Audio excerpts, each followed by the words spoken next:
For this video, we're gonna be checking out Brett Cooper on Megyn Kelly, Elon Musk, the baby mama drama, man. We're gonna check it out. But let me know though, do you think conservative women will make for great wives and mothers for your kids? Let me know in the comment section. A New York City apartment, women who are stay-at-home moms that are very happy with that was their dream.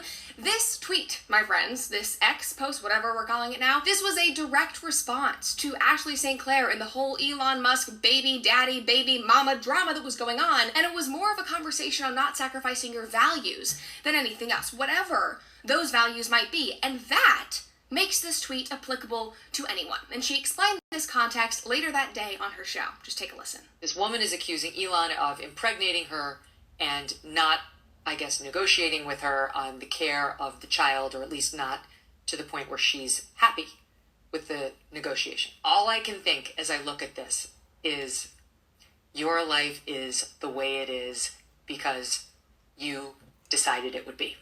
Because of your choices, madam. You can have a swanky New York apartment. You could earn money and actually wind up renting one yourself.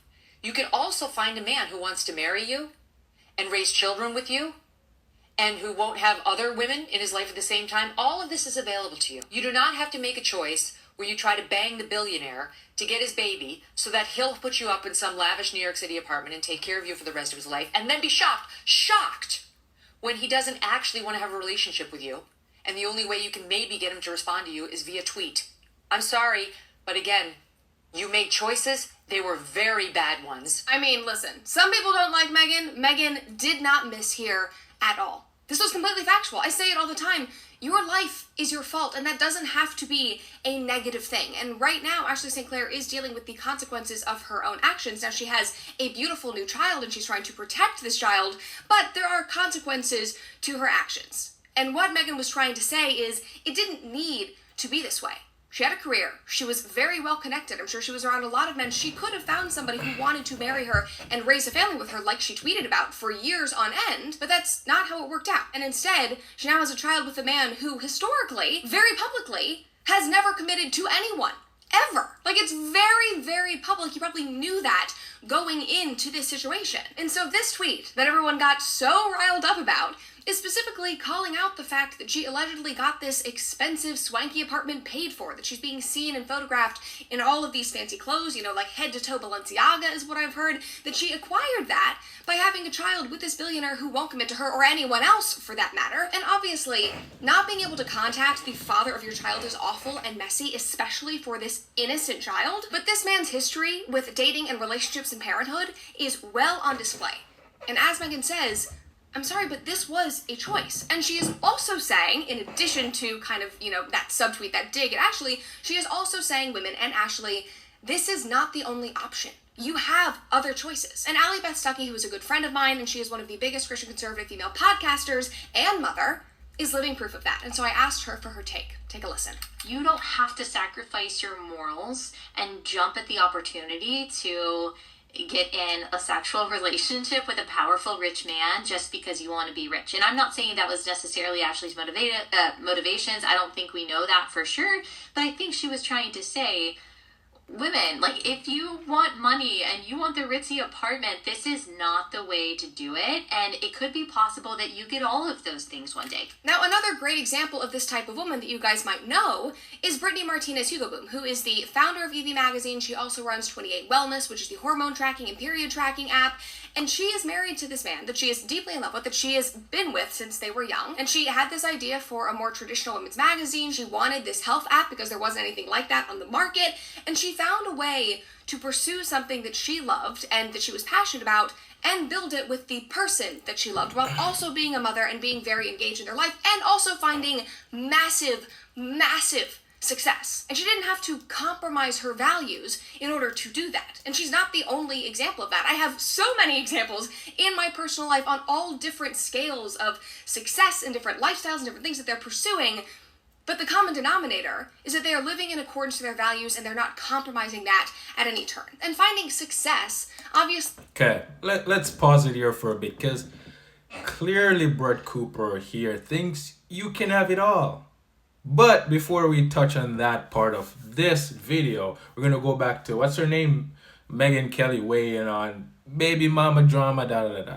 Listen, I don't agree with if she went and just have a baby with Elon Musk for what he can do for her.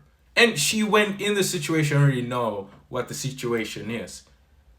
She know Elon Musk have a lot of baby mamas, a lot of kids, so she shouldn't expect Elon Musk wanting to be with her.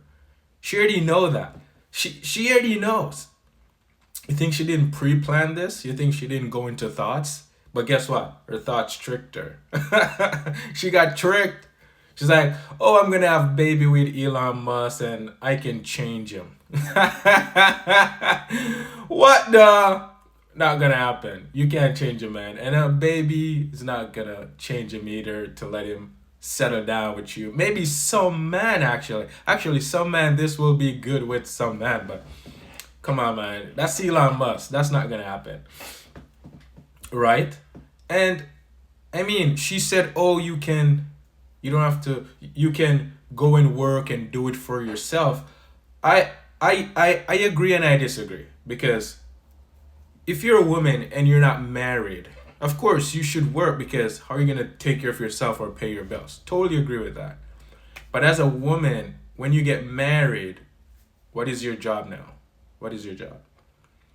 And I wouldn't say as a man you should be with a woman that's prideful and educated. Especially look at Brett. Okay, let's use Brett Cooper for an example, right?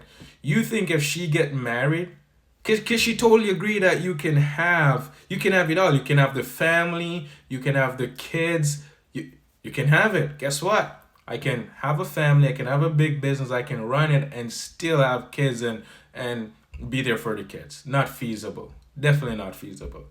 Because if you're not marrying Brett Cooper here, you're gonna tell me that she's gonna give up what she's doing for a family? No. She's gonna say, listen, buddy, I've worked on this all my life. I'm not gonna give it up for a family or for you to raise kids. I'm gonna want to raise kids and I'm gonna still do what I want. So you're gonna tell me she's gonna go to work probably for 8 hours a day and work, and then come home and take care of the kid properly? I don't know about that. Because she's going to be tired, like most women when they go to work and come home, they can't take care of the kid properly. She's going to yell at the kid, right? Because that's what most of the time happens. Not all, but most. When the kid is not listening and they're tired and they need to get stuff done around the house, yes, they probably want to get a nanny, but you're not raising your kid. You're supposed to be an example for your kid. You're teaching your kid, oh, grow up, be independent, be a boss lady, and also get a nanny and find a man that was going to be okay with you doing all of these crazy things. They're going to traumatize your kids. That's not the way. The man is supposed to be the man. But guess what? Women are prideful. They want to be the man in the relationship. They want to feel valued. Right? They want to feel valued. And as a man, I'm pretty sure you don't care. As a man, you go and you work because you just want to take care of your family. You want to make sure your family is okay. But with them, no. They want to feel important. They want to be seen. And that's the issue. They put their career, their emotions, everything above what is right. And if the relationship is not how God said it should be, it will never work. It will never work. But everyone can make their own choices. That's why in a relationship these days it's not working, because guess what? You went and you went seek for a woman. You went and you seek for a man. You didn't let it happen naturally. You have this pre-motion or preconception of what this person is before you even really know who the person really is.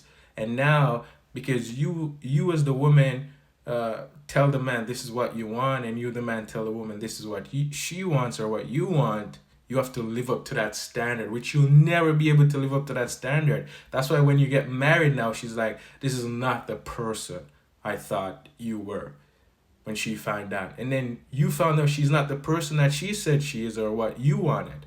Because You already have all of these imagination of what your life should be like or what it is going to be. The devil set you up real big.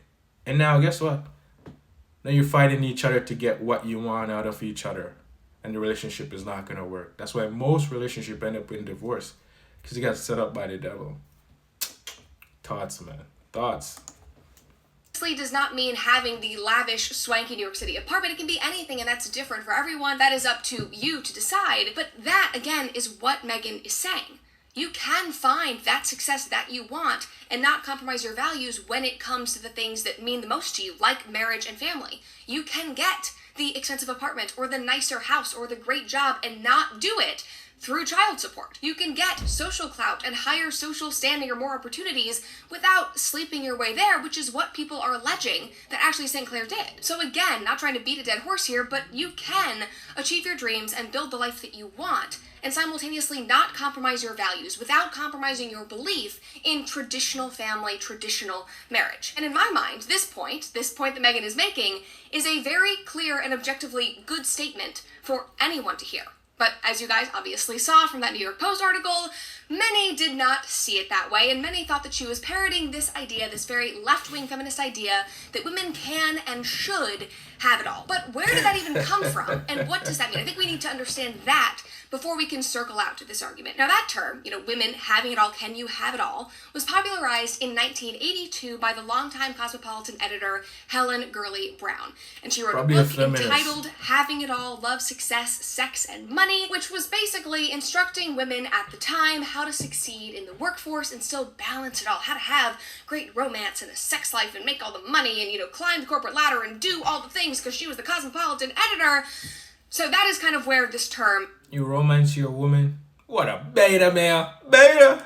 came from, but she also was not the first one to use that term, as a New York Times article from 2015 acknowledges. The term having it all, at least as it applies to women and work, has a relatively limited pedigree. Ruth Rosen, a scholar who has written extensively on the history of feminism, told me that you can't find much archival evidence of the phrase before the tail end of the 1970s, and even then, it wasn't so much a feminist mantra as a marketing pitch directed towards the well-heeled, liberated consumer. By 1980, 2 years before Brown's book, Joyce Gabriel and Betty Baldwin published Having It All, a practical guide to managing a home and a career. True to its promise, Gabriel and Baldwin's book offers straightforward tips on how a working mother might make the most of her scarce time. Strive to do two things at once, the authors advise, like letting your nail polish set while you blow dry your hair, which, I'm sorry, is the worst advice I have ever heard. Your nail polish will be all in your hair, or maybe these authors do not have as much hair as I do, because that would be a recipe for disaster. Anyway, that was just an aside. But they go on and they say, women's magazines and Madison Avenue might have been selling the concept, but it was after Brown's book landed on the bestseller list, Rosen said, that the phrase gathered real cultural momentum, becoming a shorthand for having kids and a career. So, as you heard from there, the phrase took off, and as they wrote, being shorthand for children and a career and doing everything perfectly and having all the things and having all the success that you want with no compromises whatsoever because you're a woman and you deserve to have it all. But the thing that is so ironic about this entire story is that Helen didn't even want Having It All to be the title, and she famously did not have children. She was not a mother. She did not even believe that children would fit into her framework of what success looks like for women and the instruction that she was giving to these young women. New York Times goes on and they say, there is then no small absurdity in the fact that Brown's vision omitted children.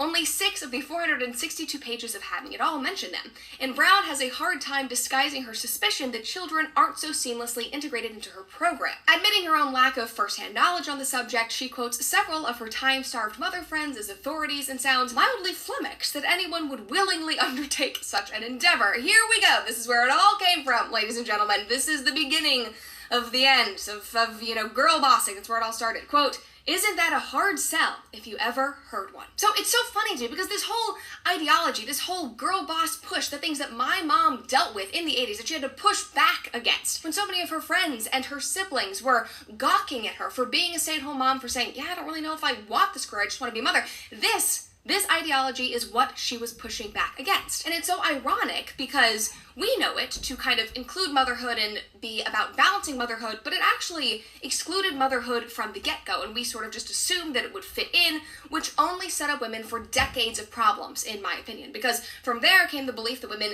needed to have it all, and that actually it was our government and men that were holding us back. Like, we can't have it all because of the patriarchy, because men have all of these expectations of us, and we can't have it all because the government won't allow every single woman, no matter your age, no matter how far along you are, to get an abortion. We just created all of these issues that were keeping women back from having it all, which, spoiler alert, you're gonna see, none of that is actually real. So now, decades later, we are in 2025, long after this book was published, long after this phrase was coined, and this entire idea of women having it all has fallen apart.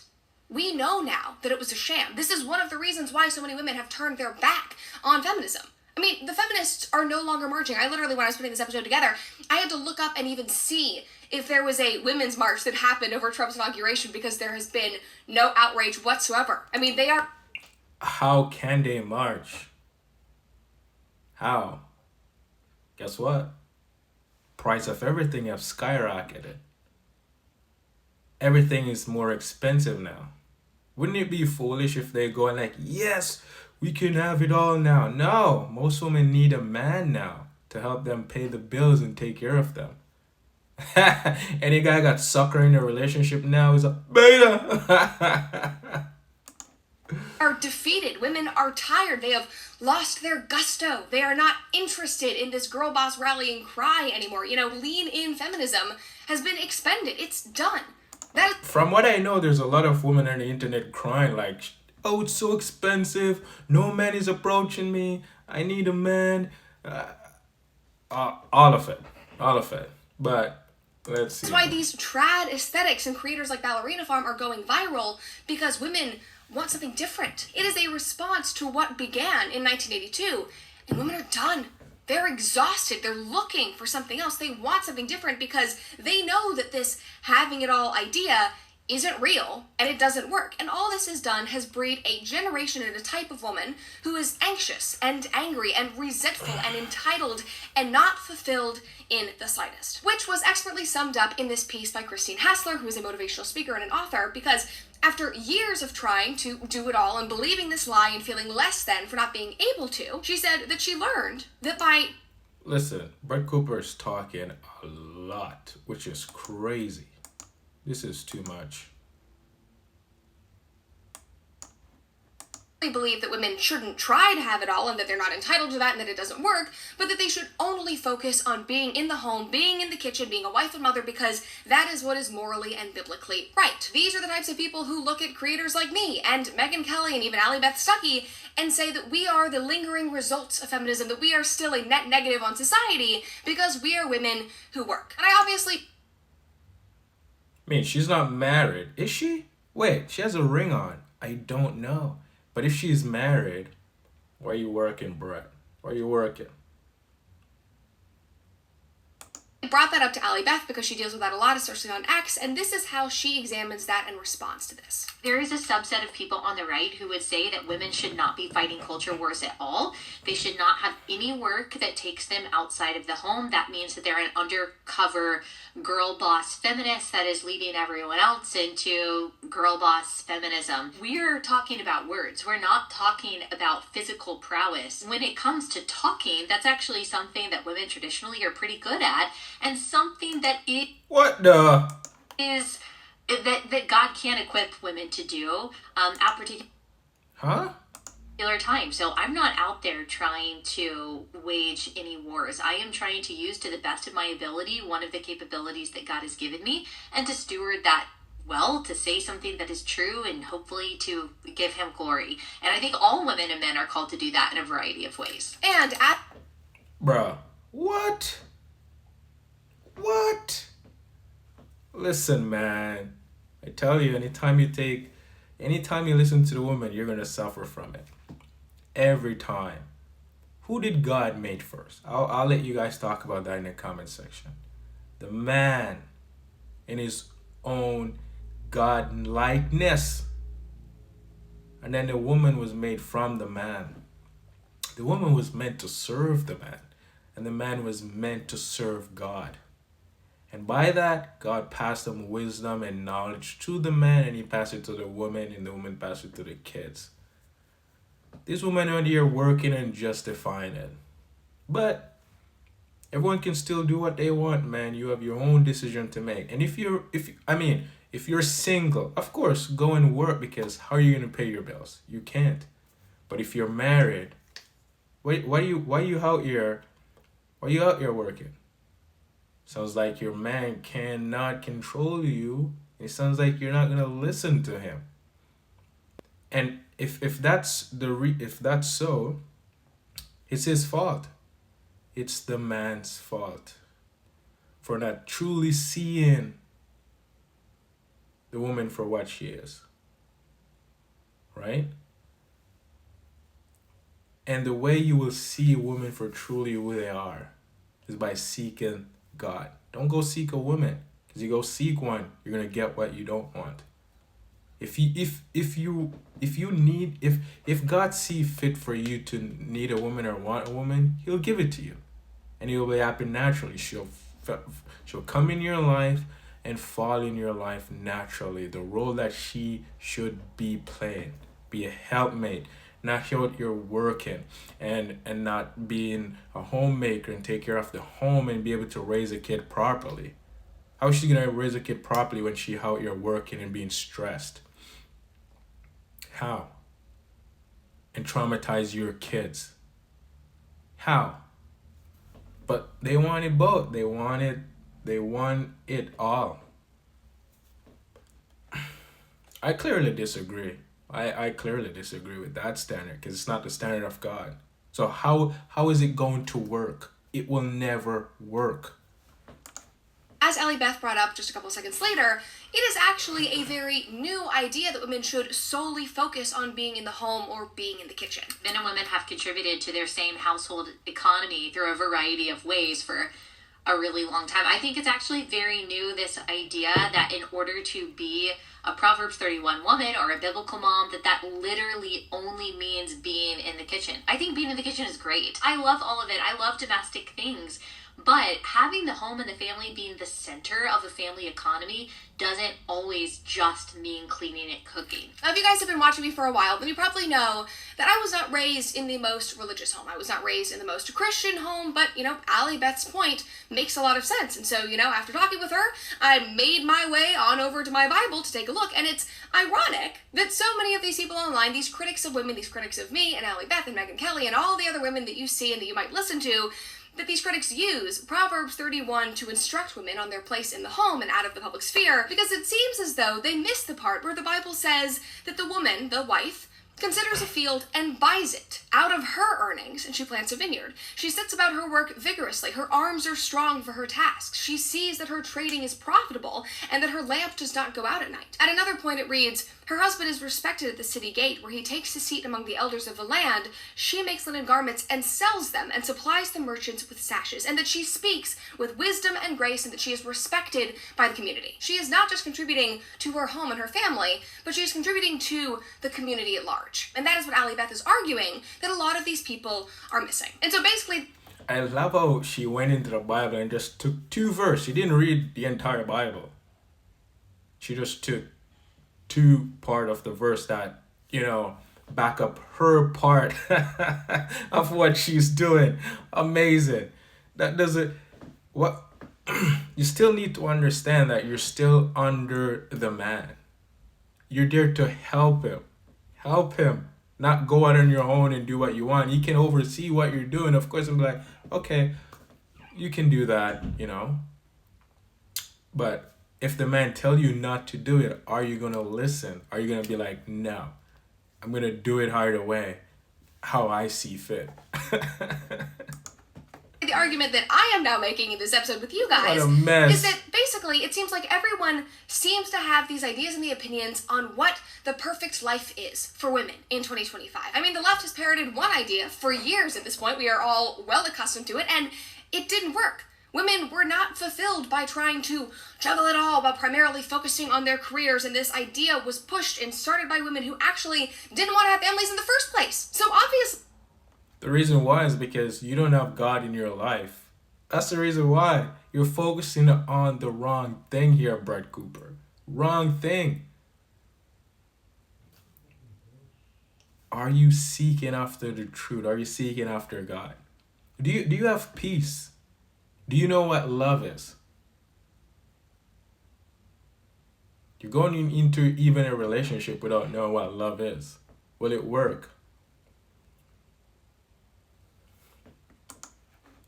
Like it wasn't going to work. They weren't juggling it in the first place. And now we're dealing with the political right that has this new idea for women that really isn't rooted in historical truth. Maybe we should get into that in another episode. What the?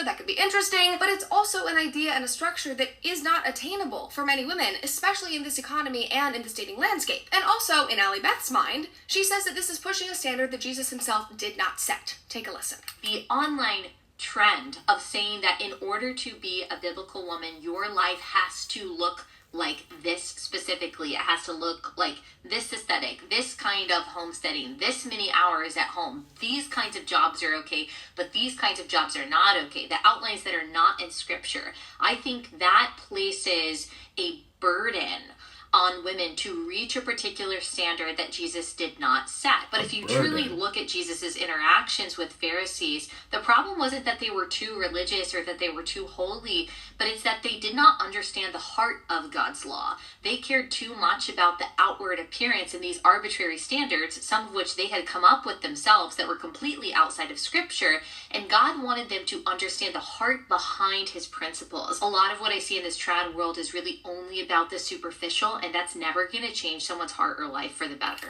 And so now all of this idea has grown. Buddy, she just said a lot of things without saying anything. She just said words right there. She didn't really said anything, honestly. To a magnitude where women online are shamed and mocked if they don't fit into these standards. And it kind of reminds me of how the left would mock women who made the choice to stay at home. Like my mom was mocked 30 years ago. The way that I was mocked when I was 15 years old and told my best friend that I desperately wanted to have kids one day, and she gawked because she said that I was ruining any shot I had at ever having a career, finding any kind of fulfillment outside of the home. I mean, it is like a never-ending cycle, and it is so exhausting. And in my mind, we are completely focusing on the wrong things. And we actually should go back to what Megan said and maybe take a closer listen to what she was trying to communicate. Because in my eyes, what I want to be focusing on, what I think that everyone should be focusing on, man or woman, regardless of your age or your situation, is living a life that is in accordance with your values. Whatever they may be. And that is... What? I tell you, man, you listen to the woman, you're going to suffer. Listen. Seek after what is right, and that's seeking after God. Everything that you need to know, read the Bible. Not saying don't take it literally, but just read it. Just read the Bible. That's it. Don't interpret it. Just read it. It's stories. And accept it. And the knowledge and wisdom of God will be poured into you. But for her sitting here defending all of these crazy things, oh, your morals, your standard. But that's not the standard of God, is it now? That's your moral, that's your standard, that's your thought that you came up with, which is from the devil. All thoughts are all lies all the time. And you're going to listen to your thoughts and your feelings? You're going to listen to a woman, that feelings, oh, I feel like this, I feel like that, it's going to change? Good luck, buddy. But let me know what you think, man. Do you think these conservative women trying to justify working and being out there in the workplace instead of staying home with the family and take care of the home and make sure the kids are showing proper love and the man is able to guide her and show her how to raise the kids? Let me know in the comment section.